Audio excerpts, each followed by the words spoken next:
सुंदरवन के जादुई जंगल में आपका स्वागत है, जहां सूरज हमेशा चमकता था और फूल गाते थे। और यहां रहता था हमारा प्यारा दोस्त बबलू भालू। वह बहुत खुशमिजाज था। बबलू को दुनिया में सबसे ज्यादा एक ही चीज पसंद थी, उसका खास चमकता हुआ सुनहरा शहद।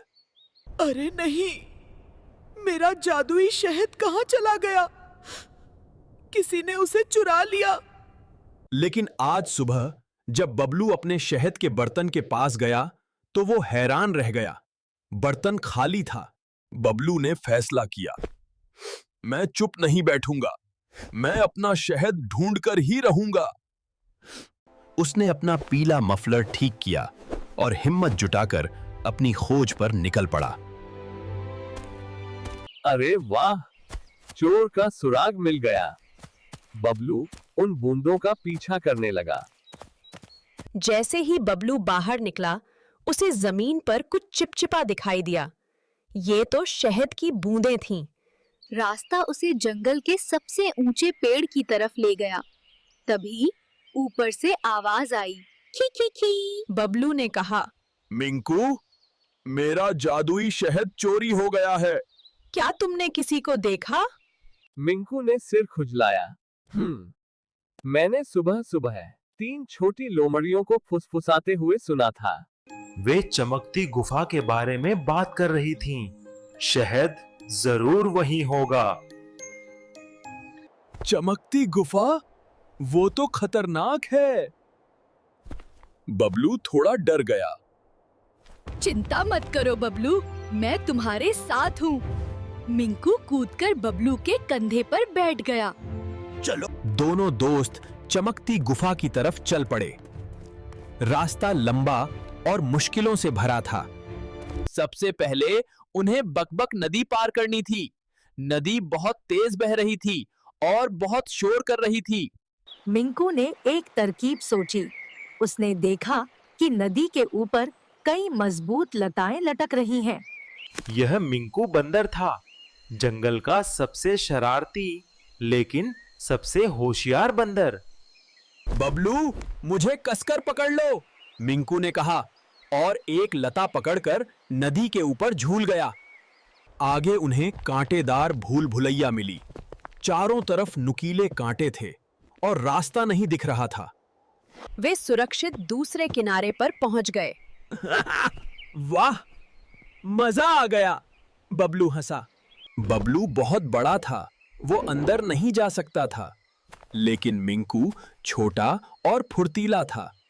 ऊपर से मिंकू को पूरा रास्ता साफ दिखाई दिया। उसने चिल्लाकर रास्ता बताया, बाय। वे जल्द ही पहाड़ के पास पहुंच गए। वहां उन्होंने एक बड़ी रहस्यमयी गुफा देखी। वह चमक रही थी।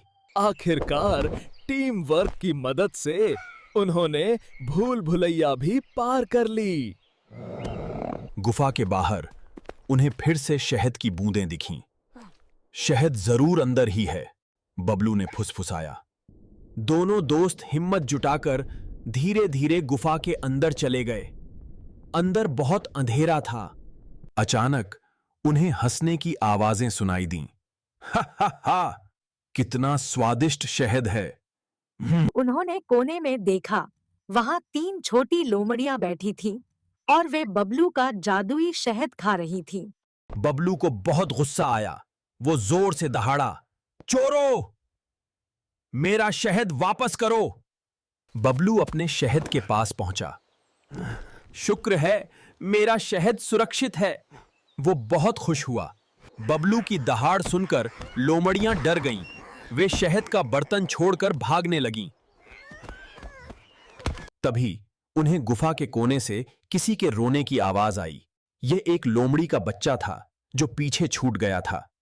बबलू ने थोड़ा सा शहद एक पत्ते पर निकाला और प्यार से लोमड़ी को दिया। लोमड़ी ने धन्यवाद दिया और वादा किया कि वे अब कभी चोरी नहीं करेंगे। बबलू और मिंकू अपना शहद लेकर गुफा से बाहर आ गए। सूरज ढल रहा था और आसमान सुंदर था। बबलू ने मिंकू से कहा, धन्यवाद दोस्त, तुम्हारे बिना मैं ये नहीं कर पाता। और हमने ये भी सीखा कि दयालु होना और माफ करना बहुत बड़ी बात होती है।